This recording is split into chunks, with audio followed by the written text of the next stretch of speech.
ह्या देशामध्ये सगळ्यात मोठा राजकीय गुरु म्हणतात ज्याला, राजकीय मार्गदर्शन करणारा, सल्ला देणारा एक प्रमुख माणूस म्हणून ज्या वेळेला या देशात बघितलं जातं, पहिल्यांदा मला वाटते 2014च्या निवडणुकीला नरेंद्र मोदी ज्या वेळेला पहिल्यांदा ह्या देशाचे पंतप्रधान झाले, त्यावेळेला भारतीय जनता पक्षाचा राजकीय सल्लागार म्हणून ज्यानं काम केलं, मागच्या निवडणुकीच्या वेळेला भारतीय जनता पक्षाच्या विरोधात जी आघाडी सगळ्या देशामध्ये निर्माण झाली लोकसभेला, त्याचा राजकीय सल्लागार म्हणून ज्यानं काम केलं आणि तो ह्या देशातला सगळ्यात राजकीय दृष्ट्या सल्ला देण्याचं सामर्थ्य असणारा माणूस म्हणून बघितला जातो, तो प्रशांत किशोर नावाचा माणूस आहे, बिहार राज्यातला आहे.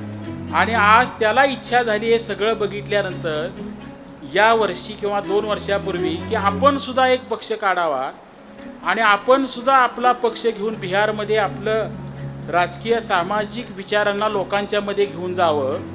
त्या माणसाला ज्या वेळेला पक्ष काढायचा निर्णय त्यानं घेतला आणि त्याला विचार पडला की आपण आपल्या पक्षाला नाव काय द्यायचं. मी आज ह्या व्यासपीठावरून सांगतो की त्यानं नाव दिलं जनसुराज्य शक्ती. कधीतरी काढून बघा.